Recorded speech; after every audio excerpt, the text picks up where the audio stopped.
हिमाचल प्रदेश में शहरी निकाय चुनावों की तारीखों के ऐलान के साथ 51 शहरी निकायों में आदर्श चुनाव आचार संहिता लागू हो गई है। राज्य चुनाव आयुक्त अनिल खाची ने मंगलवार को शिमला में प्रेस वार्ता कर चुनाव कार्यक्रम जारी किया। 51 शहरी निकायों में 17 मई को मतदान होगा। हालांकि पंचायत चुनाव की तारीखों के लिए अभी लोगों को थोड़ा इंतजार करना पड़ेगा। आयोग ने कहा कि पंचायत चुनाव का ऐलान भी इसी सप्ताह किया जाएगा। राज्य चुनाव आयुक्त अनिल खाची ने बताया कि प्रदेश के 51 शहरी निकायों में चुनाव करवाए जाएंगे। इसमें 4 नगर निगम सोलन, पालमपुर, मंडी, धर्मशाला और 25 नगर परिषद और 22 नगर पंचायतें में चुनाव होने हैं शामिल हैं। इन निकायों में कुल 3,60,859 मतदाता अपने मताधिकार का प्रयोग करेंगे। इनमें 1,80,963 पुरुष और 1,79,882 महिला और 14 अन्य मतदाता हैं। चुनाव के लिए 589 मतदान केंद्र स्थापित किए जाएंगे। शहरी निकायों के लिए नामांकन 29 अप्रैल, 30 अप्रैल और 2 मई को दर्ज किए जाएंगे। नामांकन पत्रों की छंटनी 4 मई को होगी। नाम वापस लेने की अंतिम तिथि 6 मई तय की गई है। 17 मई को सुबह 7 बजे से दोपहर 3 बजे तक मतदान होगा। नगर परिषद और नगर पंचायतों के मतों की गणना मतदान वाले दिन यानी 17 मई को ही कर ली जाएगी, जबकि चारों नगर निगमों के मतों की गणना 31 मई को होगी। इसके अलावा आयोग ने प्रत्याशियों के लिए चुनाव खर्च की सीमा भी निर्धारित कर दी है। नगर निगम के प्रत्याशी अधिकतम 1 लाख रुपये, नगर परिषद के प्रत्याशी 75,000 रुपये और नगर पंचायत के प्रत्याशी 50,000 रुपये तक खर्च कर सकेंगे। शहरी निकायों के चुनाव में 1808 मतदाता पहली बार अपने मताधिकार का प्रयोग करेंगे। अनिल खाची ने स्पष्ट किया कि फिलहाल सिर्फ शहरी निकाय चुनावों की घोषणा की गई है। पंचायत चुनाव का ऐलान अभी नहीं हुआ है। उन्होंने कहा कि 1 सप्ताह के भीतर पंचायत चुनाव की अधिसूचना भी जारी कर दी जाएगी। चुनाव कार्यक्रम की घोषणा के साथ ही प्रदेश के 51 शहरी निकायों में आदर्श आचार संहिता लागू हो गई है।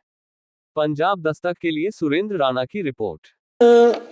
51 शहरी निकायों में कुल 1,80,963 पुरुष, 1,79,882 महिला मतदाता आइडेंटिफाइड हैं।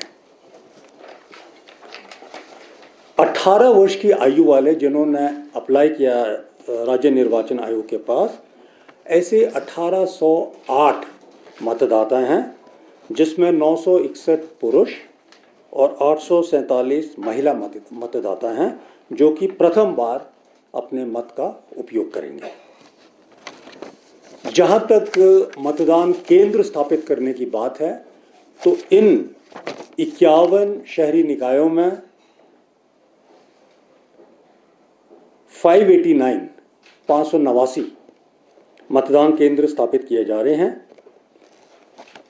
राज्य निर्वाचन आयोग ने समस्त रिटर्निंग अधिकारियों को निर्देश दिए हैं कि जिन मतदान केंद्रों पर मतदाताओं की संख्या अधिक है, उन मतदान केंद्रों में सहायक मतदान केंद्र अर्थात ऑक्सिलरी पोलिंग स्टेशन बनाए जाएं और ऐसी स्थिति में पुरुष और महिला के लिए अलग अलग पोलिंग स्टेशन, पृथक मतदान केंद्र स्थापित किए जाएं जहां तक संभव हो।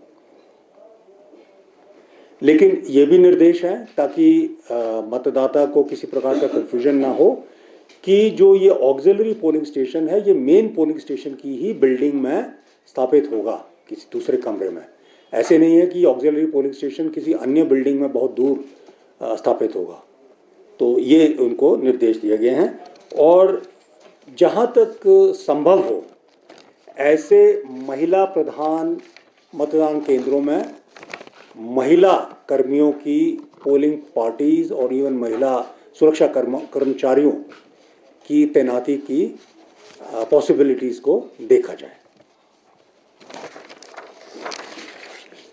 कुछ आप लोगों के माध्यम से मैं मतदाताओं के लिए भी कुछ आवश्यक जानकारी इस समय पर देना चाहूँगा। मतदाताओं को मतदाता सूची में उनकी क्रम संख्या, मतदान की तिथि, समय आदि की जानकारी मोबाइल आदेश संदेश एसएमएस के माध्यम से भी दी जाएगी। परंतु यह जानकारी उन्हीं मतदाताओं के लिए संभव होगी जिनके मोबाइल नंबर्स ईसीआई के डेटाबेस में दर्ज हैं, क्योंकि उसके बगैर हम इस तरह की सूचना देने में असमर्थ हैं। लेकिन इसके अतिरिक्त कोई भी मतदाता सारथी ऐप, ये एक मोबाइल ऐप है स्टेट इलेक्शन कमीशन का, सारथी ऐप के माध्यम से भी मतदाता सूची में अपना और अपने परिवार एवं संबंधियों का नाम देख सकता है। वोटर सारथी ऐप राज्य निर्वाचन आयोग की वेबसाइट secHP.hp.gov.in तथा प्ले स्टोर पर उपलब्ध हैं। आयोग मतदाताओं को यह सूचना भी देना चाहेगा कि भारतीय निर्वाचन आयोग और राज्य निर्वाचन आयोग दो भिन्न कॉन्स्टिट्यूशनल बॉडीज हैं। भारतीय निर्वाचन आयोग लोकसभा, राज्यसभा एवं असेंबली, विधानसभा के निर्वाचन संपन्न करवाता है, जबकि राज्य निर्वाचन आयोग स्थानीय निकायों अथवा पंचायत, पंचायत समिति, जिला परिषद, नगर पंचायत, म्यूनिसिपल काउंसिल्स तथा म्यूनिसिपल कॉरपोरेशंस के निर्वाचन पूर्ण करवाता है। स्थानीय निकायों में, यानी कि जो अब इलेक्शन होने वाले हैं, उसमें मतदान करने के लिए मतदाता का नाम राज्य निर्वाचन आयोग की मतदाता सूची में होना आवश्यक है। किसी मतदाता का नाम अगर राज्य निर्वाचन आयोग की मतदाता सूची में अब तक नहीं आया है तो दुर्भाग्यवश वो मतदान से वंचित रह जाएगा। यद्यपि हमारा प्रयास रहा है कि लोगों में इस बात की जानकारी समय समय पर देते रहें, और जो हमने स्पेशल रिवीजन ड्राइव किया था, इसका मकसद भी यही था कि यदि लोगों किसी का नाम छूट गया हो तो वो अपना नाम शामिल कर ले, और हमें आशा है कि ऑलमोस्ट सबके नाम राज्य निर्वाचन आयोग की मतदाता सूची में शामिल हो गए होंगे।